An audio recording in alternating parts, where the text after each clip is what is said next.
What is going on, everybody? Simply 10 here, and today I'm going to bring you yet another episode of the 10 things that you should know before buying Lego. And today we're going to talk about one of the biggest Lego sets that Lego has ever come out and produced. And well, that set is a Diagon Alley. So, you know, I can't wait for this one, and it's upside down, isn't it? Just one thing that I would like to talk about before we jump in here is the fact that I am a channel here on YouTube, which means that I make content like this all the time. And well, if this video really interests you and you like my 10-step method, then well, go ahead and take a look at some of my other videos. And if you really like those as well, really consider subscribing, because I mean, you don't want to like do yourself like a disfavor by missing out on my next great video. Oh, and there are also prizes if you guys can get me to 1,000 subscribers. But you know, without further ado, let's take a closer look at why you are here in the first place, and that all starts at number 1, which is the box art. This set is set number 75978, Diagon Alley. It is for ages, surprisingly, 16 and up, and comes with 5,544 pieces. There are also 15 minifigures, as I believe, and then the set is actually, this is really interesting, it is actually 40 inches long, so this thing is massive in terms of length. Going around to the back side of the box, it's pretty much the same thing, but this time it's showing us the back side of all these buildings, and well, there's a lot going on back here, and I won't go too much in depth into it because, you know, that's kind of what this review is about. If we want to talk about the box art, you could just look at the picture yourself. And for number 2 here, I'm going to do a little section called What's in the Box. So let's go ahead and use my trusty handy-dandy banana knife and cut this tape and open up the box and see what's inside. So nothing much to it. Let's go ahead and just, you know, open up the knife and cut down the tape. Okay. Oh, there is a box inside of the box. And hopefully you can see exactly what is going on all the sides of this box, but pretty much there is nothing to see. Usually Lego puts like a really cool thing on these white boxes inside of their really big sets, but not for this one apparently. In terms of what's inside the rest of the box, I'm going to move this out of the way. So for anyone who's interested, these bags all appear to be bags 10 and up. So I'm guessing that the bags inside of this white box here are actually the first bags that you open. So I mean, if you don't feel like, you know, going into this first, then for sure start with the white box. I'm going to once again use my trusty handy dandy banana knife, and let's go ahead and open it up. What's this? I don't know what this is. This is interesting. Keep it between us. Huh. Well, it has number 21 on it, so I'm guessing that it's like, you know, bag 21, but it's in a box. I really want to open this up right now, but I mean, I'm pretty sure I'm supposed to open this up last, so you guys have to wait until then. So, you know, have fun. So in terms of what's inside of this box, first we start with the gigantic box, obviously, and then inside of the gigantic box there is a smaller white box, and inside of this white box there's actually a even smaller mystery box, which I can't wait to open. And along with that there's also, you know, the instruction manuals, 4 of them to be exact, and then there are the bigger pieces that this white box also includes, and then in total there are 21 bags. Alright, so number 3 is going to be about the instruction manuals, and not exactly just about the instruction manuals, but more just, you know, what's inside of them. What's the building experience when it comes to building a big set like this? And well, let's start off here with the fact that there are 4 instruction manuals. Like I said earlier, there's one for each building, and in fact, they're all independent of each other. You could build them each individually. And well, let's use the first one as an example here because they're all pretty much the same building experience. As you can see when you open it up, it tells you a little bit about each building, and then it tells you what each bag is building. And then, you know, by the end, you have your final product. And well, this manual is not very different from most after that because it is a pretty simple build. Like, the building techniques aren't very hard, and I think a lot of people could understand it, even people who are under the age of 16. So in general, it wasn't that hard of a build, it was just a really long one. And well, here at number 4, figures are one of the most important parts of buying a set, and Diagon Alley here is definitely not one of those exceptions. And first up here, we have Fred Weasley, who is actually very closely identical to George Weasley's. And then other than that, he doesn't have any leg printing whatsoever. He just has some nice little lines going around basically his entire torso, some on his yellow shirt, some on his brown jacket. And then coming around to the back side here, you can see that he has no arm printing, nothing of that sort. And then he has a little bit of back printing.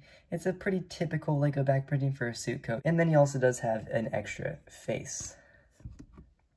And well, just like I said earlier, George Weasley here does not look much different than his twin. I'm going to bring him in here, and as you can see, they just have different colored ties and shirts. And then on the front here, he obviously has the same lines going down the same parts as his brother, and then around to the back side, he has no arm printing or leg printing, just like his brother as well. And then he has the same back print, along with an extra face. And next up on the list, we have yet another figure. I don't know why Lego has so many figures in this set like this, but there's no like lower torso printing, like nothing below the torso is printed on this figure. And this figure is Molly Weasley. Other than that though, I do like her character design. I like her face print. I think it captures the character like very well, and her hair really it really tops off that really nice looking face print. And then moving around to the backside here, you can see that there's also no arm printing, nothing special like that on this figure. And then there's actually very little back printing. All that there is a little hood for her cloak. Along with that, she also does have an extra face, which I will show you right now. Next up on the list is Ginny Weasley, and she actually reminded me of something that I forgot to mention at first, and that is the fact that none of the figures in this set come with a wand. So Ginny is actually one of the few figures in the set that comes with, a thing in her hand, and well, the item in her hand is Gilderoy Lockhart's Magical Me, which is a pretty, it's a well-known book in the movies. And then the figure itself, I'm not exactly sure what I think about this figure. She just seems like really pink to me, and I don't recall a time when she looked this pink in the movie. And then, she has a nice little smile on her face, and then coming around to the backside here, she also has a second face, which I will show you right here. And then you also see that there's also, a little bit more printing on the back here once I take off her hair. Alright, so here we are with Ron Weasley, and well, he's actually, a pretty decent looking figure, nothing too special about him. However, this is the first time that we've seen, sort of this arrangement of pieces for Ron. I actually like the color of his pants. They really do a really good job of capturing, just normal looking pants. And his face print is actually the same face print that I've used for every single Ron Weasley that I've seen. Like, the younger Ron Weasleys, obviously not the older ones, but for the younger Ron Weasleys, he's a pretty basic figure in terms of his face print. And then coming around to the backside, you can see that he also has no arm printing. Sadly, I don't think there's a single figure in this set with arm printing. And then around the backside, you can see that he has a hood. And along with that, he has an extra face. Our next character on the list is Hermione Granger, and I actually like the fact that she has different colored pants than Ron. I think it's, nice that, even though they're the same torso print, at least LEGO gave them different colored legs to sort of mix it up a bit. And she also has the same exact hair and face print that Hermione's been given in all of her young forms in the recent LEGO sets. And when you take her hair off, she has another face. Harry does have an exclusive face print in this Diagon Alley set, and it actually is a really nice one. I like the look of it. He has the same exact torso print, and like I said earlier, he does have a little bit different colored legs than Ron and Hermione. And then coming around to the backside, he has probably one of the best faces in this set, and that is this one. And our last student here on the list is Draco Malfoy, and as you can see here, he actually does have a slightly different style of torso print than the three other students in Harry, Hermione, and Ron, and I actually really like how they kind of changed it up a bit. This, I believe, is an exclusive print, and coming around to the back side, you can see that he has no arm printing, and then on his back, you can see that he has a hood, like all of the other cloaks, and then when you take his hair off, he has a second face, and it's more of like an angry face. And well, from here on out, these are going to be more of the exclusive figures in this set, ones that are going to be harder to find in any other way, and this Lucius Malfoy is actually the only way that you can find him. So being an exclusive figure, I like all the work that they actually put into him, and I like how he finally does have leg printing, unlike any of the figures that I've shown you so far. And I like his, torso printing in general. I like how you can see, the fluff of his cloak. The only thing that I think would have been cool is that they, made, an exclusive piece to put, a skull on the top of his cane, because I think that could have been, a fun little nifty thing to add to this exclusive figure. And then on the back side, it's all covered by his hair, so it's kind of irrelevant what it kind of looks like on the back, but LEGO did put work into it like they always do. And then you can see that he actually doesn't have a double face, and that's because his face is one of those basic ones that they've never given a double face to before. And this figure is probably my favorite figure in terms of his design, because I actually really like the way LEGO did him, and that is Gilderoy Lockhart. As you can see, he has the same book as Ginny Weasley, but in terms of the actual figure itself, I actually really like what they did on the front here. If you can see that, he actually has some really cool, really in-depth designing swirly things on his torso that I really like. And then because they put so much work in the torso print, LEGO must have decided he didn't need leg printing. Along with that, his cape here is a double-sided cape, so you can see it's purple on the outside, and it's yellow on the inside. Coming around to the back side here, you can see that, well, it pretty much doesn't matter what it looks like on the back with this cape, but LEGO did put work into it, so I'm going to flip up his cape so you can see it. And, well, it pretty much looks like the back of the Weasley suits with that same double button thing, and then, the wrinkles and the little thing coming around the top. And, well, along with that, he has a really nice face print. I actually really like the look of his face, and even better is his second face, so I'm going to show you that in just a second. Garrick Ollivander here is actually the only figure in this set that comes with a wand, and well, it's in a pretty indirect way. It's not really he comes with a wand, he comes with this whole wand box that has a wand inside, which is actually really cool. These wand boxes are actually specially designed for this set. LEGO had never made them before. They made them specifically for Diagon Alley, which I think is a really cool thing. And well, there you go. There's your full view of Garrick Ollivander. I really like that red color. It looks really nice. It really suits him, and it has a, I really like how this gray color really matches the legs really well, because sometimes LEGO doesn't nail that, and they really did nail it. Turn the figure around as well, so you can see that his back printing is pretty basic, pretty much like all the other people with suits. And then taking off his head, I will show off both of his face prints more in depth. And I actually really like both of them. Next up here, we have Florian Fortescue. He's the owner of the ice cream shop here in Diagon Alley. His accessories are a spoon and then a cup with ice cream in it. So obviously those, are pretty unique in terms of the fact that most of these figures don't have accessories in their hands. And something that he does have in common with them is the fact that he has absolutely zero leg printing. However, I do like that torso print. It does look nice. It definitely covers what a ice cream parlor shop runner should look like. Moving to the back side here, you can see that he has no arm printing, just like everyone else in this set. And, he has a pretty typical back print, nothing too fancy back here. It's just kind of something just to fill in the space of a back print. And then when you take off his hair, you can see that his extra face is very solemn. So something must have happened to this guy. And here we are with yet another exclusive figure in the set. There is a lot of them, and this is the Daily Prophet photographer. And well, for a photographer, he actually looks really nice. I really like this camera design. I also really like his torso printing. I think that it looks like a really cool, nice looking suit. And as you can see, he has no arm printing like all of the other figures in this set. And then coming around to the back side, he has a pretty similar print to most of the people with suits. The biggest difference is the fact that there's all those gold stripes down the back, but other than that, it's pretty much the same thing. And well, at this very moment, I'd like to apologize to those of you who did not want to know what's inside of this box, because I'm going to show you what's inside, because I feel like it just adds to the set, and it's just something that you need to know about before you buy it. But before I show you what's inside, I have to show you that LEGO actually spoiled what's inside to me with their instruction manual. So I'm going to spoil it to you as well before I open up the box, because, well, might as well. But once you get to the end here, which is when you build this love table, you then turn the page, right? And, you don't think you're done yet, because you kind of just put the love potion table thing there. But then you turn the page, and then voila. It says to use box 21, and it tells you right there what it builds. But while that did ruin the initial surprise, it doesn't bother me that much. It's still this is a really cool build that it comes with right here in box number 21.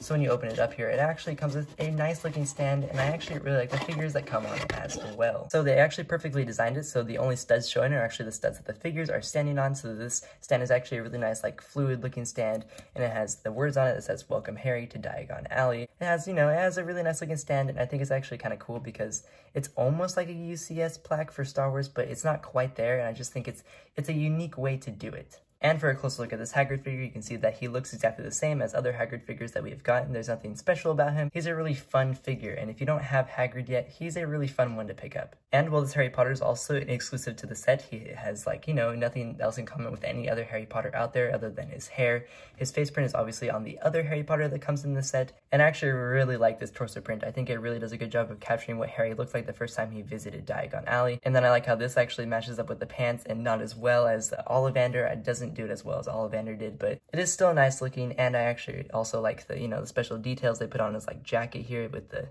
green, if that can come into focus. There we go. And then coming around to the back side here, you can see that, he has a really nice plaid look here. The only thing that I think could have made this figure a little bit better is if they put that plaid printing onto his arms. I think that could have just made this figure really cool and even more special for the fact of how exclusive he is to this set. But in general, this is a fun little plaque that they added to it, and I think it's fun how they kind of kept it a secret, and I hope that LEGO does this in future sets. Alright, so number 5 here gives you your very first stunning display of Diagon Alley. And more specifically, this section is all about the features and functions of this set. So starting off here at Ollivander's Wand Shop, there's not very many features shown here on the front.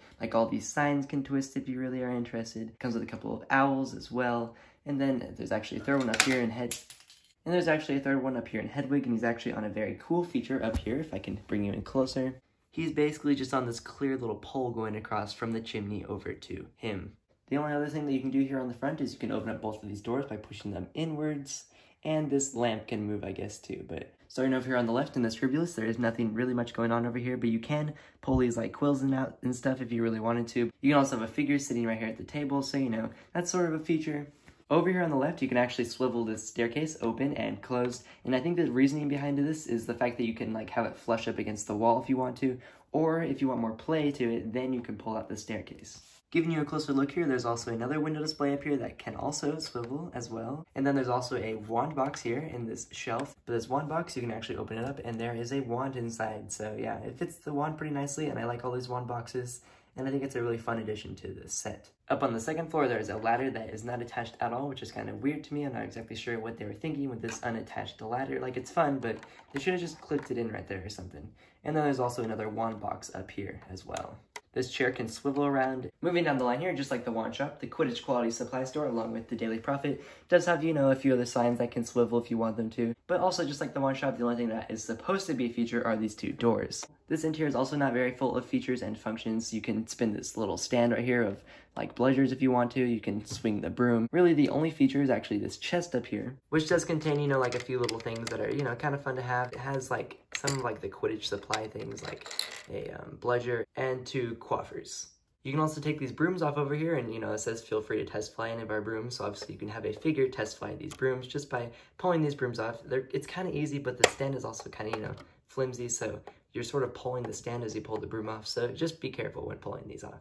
And while moving down the line to Fluorescent Blotz / the ice cream parlor, these chairs are actually loose sitting, and I really like them, and I'll talk about them more later. All these signs can swivel, and then, well, obviously, just like all the other ones, the 2 doors can open. There's actually quite a bit going on in here, and starting on the left here with Fluorescent Blotz, there's this like staircase that you can actually pull down, and so, you know, your minifigures can actually use it, but then you can push it up if you need more space. And then all these books can actually be taken off the stack, but I don't think that's supposed to, you know, be taken off either. You kind of take them off one by one. It's kind of complicated, but I mean, you can take these books off if you really wanted to.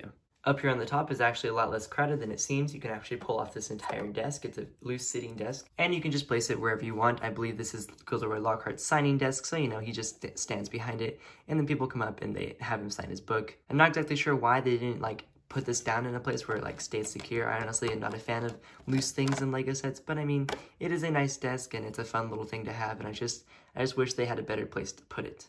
Other than that, there's actually this book up here that just fell off, and you can open it up and you can see on the inside that it's like the basic Harry Potter interior for books. There's also obviously brick-built books here that you can also have access to if you pull them off this stack. Over here on the right for the ice cream parlor, there's a nice little like area down here. And I also especially like this little ice cream cupboard over here. I'll give you a better look. And the feature surrounding this is the idea that you can probably pull off these cups if you wanted to. However, it is kind of hard, so keep that in mind. Like, it's actually really hard to pull off these cups. Okay, so I've actually discovered that it's impossible to pull off the cups. I really thought it was. However, you can pull off this one orange one because it's not blocked by the top. So I guess you can give one person ice cream, or 2 people ice cream. You can give someone this ice cream, and then you can give another person just a cup. Up here on the top, there's a chair that can sort of swivel, a lampshade that doesn't move, and then there's also a cup and a teapot that you can pull off. And well, for last but most certainly not least, we have Weasley's Wizard Wheezes, and there are a couple of functions here on the outside. This little lamp can move around if you wanted to. There are actually 2 doors. You can open up this one, which opens outwards. And over here on the other side, there is another door hidden right here around the corner that you can also open. There's also a feature involving this hat up here on the top, where when you pull this little lever that's like hidden behind the little stump, you can like move the hat up and down, sort of like it does in the movie.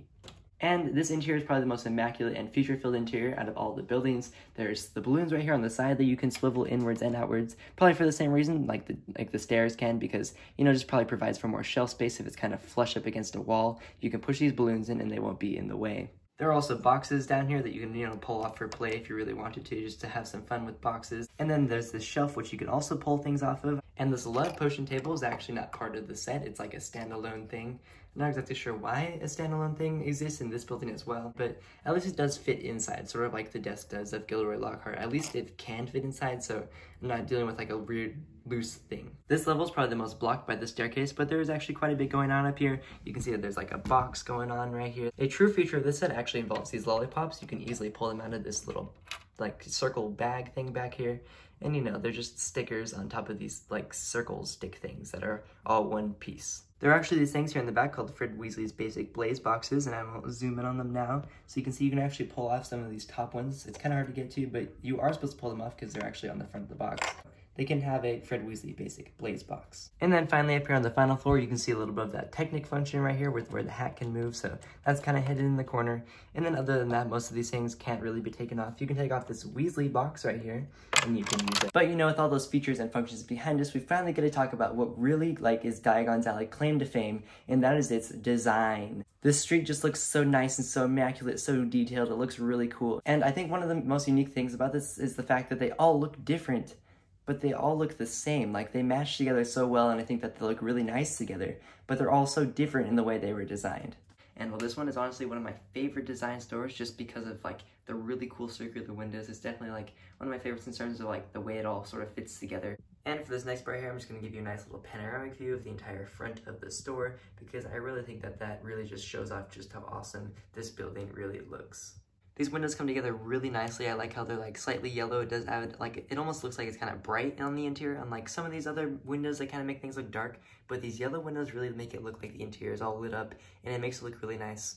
The lower half is really nicely designed as well, along with the fact that, as you can see, this road right here, I actually really like the design of this road. It just adds a nice little texture that isn't that complicated, and it does the job, and it looks really nice. And actually, for most of the doors here, most of the doorknobs are on the inside, which I think is kind of interesting, but I also like it because then it doesn't add like a weird like thing to the front of the building here. It just has a nice black, really nice looking front to it. The top side of the wine shop is pretty blank, pretty boring, but it does offer a couple of chimneys, and I actually really like this twisty chimney. I think it's a fun idea. And the front of the scribblers is probably like the most similar to the wine shop in terms of its design, because it sort of has that same idea of like this dark color around for like different highlights and stuff, and then like the major part of the building is a brighter color. However, this might be one of my least favorite color schemes just because it is kind of just blue and gray. The windows, I actually think this is kind of interesting. They're sort of indented into the wall. I don't know if you can tell, but see how there you can sort of see the side of the brick here on the side? It's like halfway indented into the wall, which I think is kind of an interesting idea, and I really like the look of it. The roof here also has very little design. However, I do like the one design they added, which is, you know, this flying headwick. I think it was a fun addition. I think it's cool because it's very noticeable close up, obviously, that it is connected to this clear pole, but from far away, I really like the look of it, and I think it's fun to like have a flying owl, because usually like in these Harry Potter sets, you get the flying headwig, but then there's no way to display it, so it looks like he's flying. The back side of the building here also looks very nice. I like the interior. This might be my favorite interior, and I actually really like the design of this chair. I think it's a cool design. I think it looks like it's a really unique look to a chair. Along with that, I actually always like when LEGO does this little hinge brick thing here, because it looks like an open drawer, and I think it's something that they discovered that's really cool. This also gives you a better look at like what the window displays are, so you can see the wands over here. This is actually an actual wand box that you can open up and see inside of, and then by moving this annoying ladder, you can see the lamp over here is a pretty simple design, but it does look nice, and it gets the job done in terms of a window display. The lower level here also displays like a really cool design, and I think it looks really nice. I especially really like this little counter area. I like how the cash register just really flows nicely into the desk, and that's actually a sticker back there. There are, by the way, a ton of stickers in this set. And then there's obviously like a ton of wand boxes over here on this side. And then moving this way, you obviously get a better look of that shelf full of wand boxes. However, you know, obviously only one of them is an actual wand box. The rest of them are brick built. Moving over to the scribblers, the first floor of this little section is probably the least exciting section of this entire building. It just has a couple of quills off to the side over here, and then it has a lamp, and then a table, and then a piece of paper on it. I think this might be where Ollivander lives, but I'm not sure. Like, I feel like they might just be connecting it over from the wand shop and then moving it over to here for his home. However, who knows with LEGO? I mean, it's just a fun little home area, and well, something that you could obviously use for any of the figures in the set if you don't really care that much. Along with that, I like the design of this couch. I think it looks really nice. I think it's pretty cool. I like the skull sitting here along with the blood. I think it's kind of like an interesting, like eerie vibe. And my only problem with this area of the building is the fact that this fireplace has no fire in it, yet there are clips for fire. So I don't know what they were thinking here. Did they just build it and then they forgot to put fire in, or did they purposely leave the fire out? But I just don't understand, because usually LEGO puts fire where fire belongs, and then this fireplace literally has clips for fire, but then there's no fire for the clips. Moving down the line here, we have the Quidditch quality supply store, along with a very, very small daily profit section. I really like the look of this first floor. I like how like the windows all come together really nicely. These are actually, believe it or not, all printed pieces, so I think that was like really nice that LEGO didn't make us put stupid stickers on, because they always look bad when they put clear stickers. Along with that, you can see it has some nice window displays like the Hufflepuff jersey for Quidditch, and along with that, on the other window, I believe is the Nimbus 2000. However, obviously it could be one of the other brooms. Oh, and just a really unique thing that I don't even know if you noticed, because I did not notice until I owned this set. This little like front area here is all built on like a hinge thing, and look, it is just barely angled inwards, which I think is a really interesting idea. Moving up to the second story of the outside, you can see that, well, it definitely is much more underwhelming compared to the first floor. Like, it really lets you down after building such a really cool like front to the first floor. To me, it's just really pink. Like, there's not much design. They kind of just put random bricks here and there, and they just put pink. And well, there's nothing much to say about this daily profit except for the fact that I do really like the look of this outside, and it's definitely the best looking part of the daily profit. The roof here is probably one of the most exciting roofs in this set, just because it does have, you know, like sort of two levels. It has like these little broken window things just covered in newspapers, and then there's newspapers, even more newspapers up here in the corner. So I mean, I like how there's so many newspapers across this set. LEGO really went lazy in this build. I mean, look at the right side over here. It's just really nice looking. I really like the look of it. There's lots of cool things going on the inside here, but then you move over to the left and there's literally a spider web, and then a box of newspapers, and then a gigantic sticker on the wall to just add a little bit of excitement to the area. And well, obviously I do kind of like the look of it over here, but it's just, there's not enough here for me. However, putting that area aside, so, you know, just ignore that. Look over here at the Quidditch Quality Supplies store. It looks really nice. I like the look of like the clothing here on the shelf. I think they did a really good job of making it look like there's, you know, actual clothes on the shelf. And this actually gives you a much better look at the design of the Nimbus 2000. So that's a pretty cool thing. And along with that, there's this nice little looking stand here, which I think was a nice addition, along with obviously the Hufflepuff jersey in the back. Moving up to the second floor, it's almost like the same thing in my opinion as the first floor. Like, it's kind of like the same thing, but then everything's in a different place. You still have like the brooms on display, you still have the clothing over here in the corner, you have another jersey for like a Quidditch player, and then you even have a beater here, just like the beater stand on the first level. This building is actually one of 2 buildings in the set that has a 3rd floor, so I'm going to go ahead and show that to you now as well. And well, it's a pretty small one. It just has a mouse and then much less newspapers than it shows on the outside with those window pieces that I was showing you earlier. But there are newspapers in here. There's a pretty big stack of them, and then these are probably also boxes filled with the same newspapers. And well, here at Flourish and Blotts in the ice cream parlor, this might be my favorite like facade. Not my favorite building, but my favorite facade, because I just really like how many colors are involved in this. I like all the different building techniques they use. Like, it's not the same building technique over and over again. It's so many different things going on just in this one building. And well, this ice cream parlor is actually using one of my favorite colors in LEGO ever, which is like this cream yellow color. I think it's a really cool color. And well, who doesn't like the design of these chairs? They're just really cool looking. I really like the design of them. They're just like so awesome. And like, even though they don't like clip down on anything, it's worth it. It's really worth how cool these chairs look. I like how the sign for this ice cream parlor is like a tiny table and the 2 tiny chairs. I think it was a fun idea. Along with that, I actually really like the idea of, even though this like pink building is kind of boring, I like how it is kind of like aging, and I like how they added a little bit of that aging into this building as well, with the red bricks showing through. And while this little awning right here probably isn't a very unique design at all, like, it's not that unique, it's just, you know, a bunch of just plates stuck together. I do like how it looks with like these little like lipstick pieces that they first created in LEGO Friends a while ago, and like LEGO's kind of fallen in love with this piece in terms of like little baby like sticks that they need for different things. This building also features my favorite roof. I really like when LEGO does these really nice looking brick built roofs rather than, you know, sort of like cheating and paneling them off. I think it's really fun when they add these really cool looking slopes to the front of their buildings. Moving over to Flourish and Blotts, you can see yet another printed window piece in these 2 green pieces. And I actually really like the print on these as well. And I'm so glad that LEGO decided to print these windows. And I like how they were able to incorporate all these weird looking pieces, but make it look like an actual like book stand, and how you can clearly see that it's meant to be books. One problem that I have with the design of this building actually is the fact that these stickers here, I don't know if you can tell. You can actually tell with Ginny's book really well, because the entire sticker pad was misprinted a little bit upwards. Well, the print wasn't misprinted, they sort of like cut it in the wrong, like they cut it a little bit upwards. Flourish and Blotts also does have a window display on the left of Gilderoy Lockhart's new book, Magical Me, and the right side window display over here is just a bunch of stacked books. Moving up here to the second story, this facade actually also looks really nice. I like how they were able to incorporate like a slightly angled outwards. I think it's cool. It's almost like a nook, along with these 2 like dragon gargoyle things. All right, so in terms of the interior design, I really like the interior design of the ice cream parlor over here. I think they did a good job with the minimal space that they had. And then for Flourish and Blotts, I feel like they didn't fill it up enough. It does have a nice bookshelf over here. However, on this side, I really like the look of like the texturing and stuff and all the different shapes and sizes of books that they have. Along with the stack of books, it does really add to it, and I think it has a really nice look in this little corner over here. I just don't like how flat it looks. And then you get over to here, and all that's over here is the window display. All that there is up here is a Flourish and Blotts banner. That's, you know, a nice looking red banner. And then there's a bookshelf, and then there's the stack of books, and then they're on top of a box. And then there's basically like, it's almost the same bookshelf as the one below. The ice cream parlor interior, in my opinion, is a completely different story. I really like the look of this tile. I think it looks really cool. Along with that, I do like the display look of this shelf over here, even though these cups are like impossible to get off except for the orange ones like I showed you earlier. The second story here has a really nicely designed lamp. I really like the look of this lamp. And then the chair here, I'm not exactly sure what I think about it, just because you can see that annoying black Technic hole in the center of it. It's just, it bothers me like whenever I see it. I like the design of this rug as well, along with a nice little purple table, and then it has a teapot and a teacup on top. I have to back up this tripod quite a bit to show you the entire design of this Weasley's Wizard Wheezes shop. I really like how massive it looks, and it really doesn't like overshadow the buildings. Like, it's the perfect size to barely be like this massive thing compared to the rest of them. One of the first things that I really noticed about this building when I was building it was just how awesome these two colors look together. The stickers added the necessary design needed for, you know, a nice little like storefront with the signs and stuff.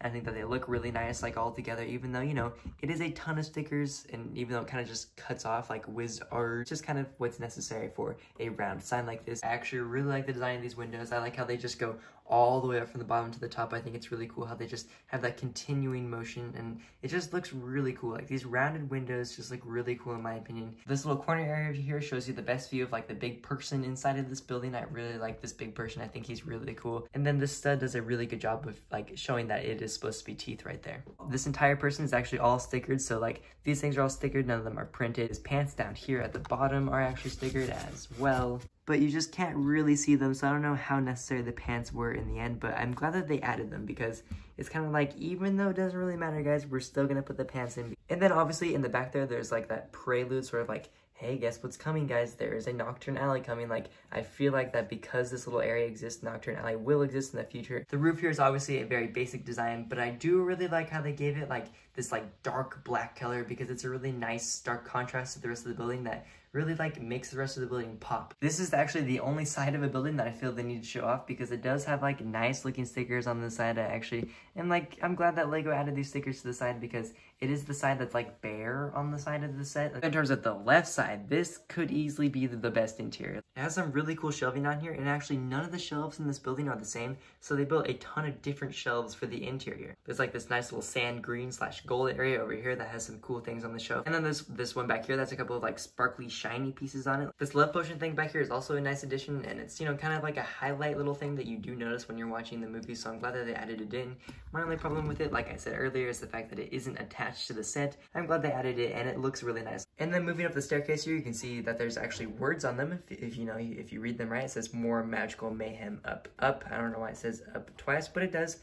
Maybe because there's 2 floors, maybe that's why. And well, the second floor, despite it being like basically hidden by the staircase in the front, there's still so much stuff going on back here. And like, even though it's all hidden, there's still a ton of things that you build and things that are sadly hidden by the staircase. Like the staircase is a nice addition, and I'm glad they have it, but it's also kind of sad how they put so much work and detail into this back area, but then it's all hidden by the staircase in the front. They added a shelf sort of like the sand green one, except this time they went with dark blue and then with black. I actually like the combination of those 2 colors as much as I like the sand green with the gold. And then there's obviously that box up here on the top, which is actually like, it's for support. Like, it's a box, but it's like supporting this level up here. Like, it's completely clipped on it, and I think it's a cool idea how they're able to integrate it in that way. This is yet another one of those unique shelves that I was talking about, how every single shelf in here is different. It has some nice little like pointy, pokey things. I'm not exactly sure what all these boxes are. Along with that, there's also the lollipops that I talked about earlier, along with the Weasley's flame boxes hidden here. And moving up to the final level, you can see that there's yet more detail even up here. It has another nice looking shelf with these blue figures that I was talking about earlier. And then there's like these boxes here, more boxes here, even more boxes here, even more boxes over here. Like, this is kind of like an attic-y area is my guess. And then this piece right here is actually like a crystal. I'm gonna pull it off to you because I thought this piece was really cool, and it's my first time I've ever had one of these pieces. I think it was introduced in like the space section of LEGO City, and I think it's cool how they integrated it into the set because it's something that's really unique and something that is really fun to have. Alright, so here at number 7, this is my additional notes section, and my additional note that I have for you this time is something that involves moving around this set. And that is the fact that you can actually move these buildings around in any way you want them to be. So, like, they can, like, be in a different order down this street. But, I mean, you probably already know that. Like, I know you're thinking, you're like, why are you telling me this when you already basically went over it by being able to turn the buildings all around separately and talking about it in the instruction manual section? But that is because there's another side to it that you might not know about. There are also Technic pins on the back. Using Ollivander's one shop here as an example, as you can see, there's a Technic pin on the back here as well. And while they're pretty easy to put back to back, all you have to do is just twist them like this, and then you just squish them together. And then you can put your newly condensed buildings side by side and squish them together that way. And well, obviously you can't really tell how much smaller that looks, but how about this view? That's pretty small, isn't it? Like, look, I just have the size of it, and then suddenly there's so much more room for many more things on this shelf if I really wanted to. And here at number 8 is a question that a lot of people ask themselves before buying any set, and that is the fact, is it worth the set? What is the price, and is it worth the price? And well, you may not realize this, but just because something is worth the price, it doesn't mean that you should go and buy it. And while the price of this set in the United States is $400. So yeah, that's right, this is a big one. It costs a ton of money. but in my opinion, it is worth the price. Like I said at the beginning, this set does come with 5,544 pieces, along with the fact that it comes with a ton of minifigures, and there are 15 figures. So that's right, $400, 5,000, like over 5,000 pieces, and then 15 figures. That is a ton. It's great for the value. If you're willing to spend the money and you're really looking at the set, it is worth the money. So number 9 here is all about my own personal opinion of this set. So taking into consideration of all the things that I've talked to you about, I really enjoyed this set. I think this was such a fun one. I think it was really cool. I really like all these buildings. I just think that it just has a really cool presence here in my room, and just looks awesome on display, and like it's just massive.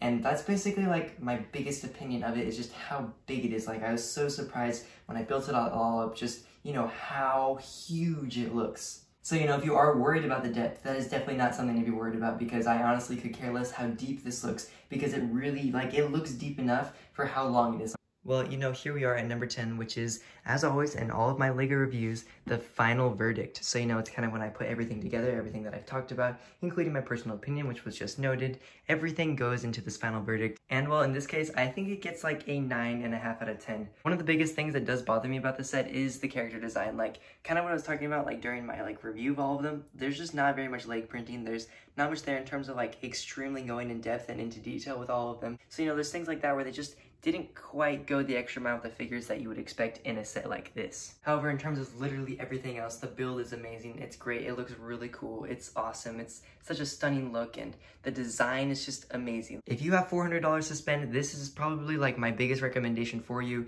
I don't know if there's any better $400 set out there, you know, something that's a little basically within the price range, you know, maybe like $100 up, $100 down. Like, this is pretty much the best one out there in terms of that price point. It makes up such a perfect, like, street line. It's just, it looks amazing, and I love the look of it, and I am so happy that I now own this amazing set. Anyways, that is all that I have to say for today. Thank you so much for watching. I hope that you enjoyed this video. I hope that, you know, you found it informative and enlightening, but also always there's that enjoyable factor, and I hope that you liked looking at the set as much as I enjoyed showing it to you. If you really enjoyed this video, be sure to let me know by leaving a like or even a comment in the section down below telling me exactly, you know, what you enjoyed about it or what I should do differently next time, because I'm always willing to hear feedback from you guys, because I want to know what I should do, like, you know, exactly in the next one. And once again, if you really enjoyed this video, be sure to hit that subscribe button, because I make videos like this all the time, giving you things that you should know about LEGO sets before buying them. And don't forget about those prizes if you guys can get me to 1,000 subscribers. But, you know, in the end, what I'm really hoping for is to see you in the next one.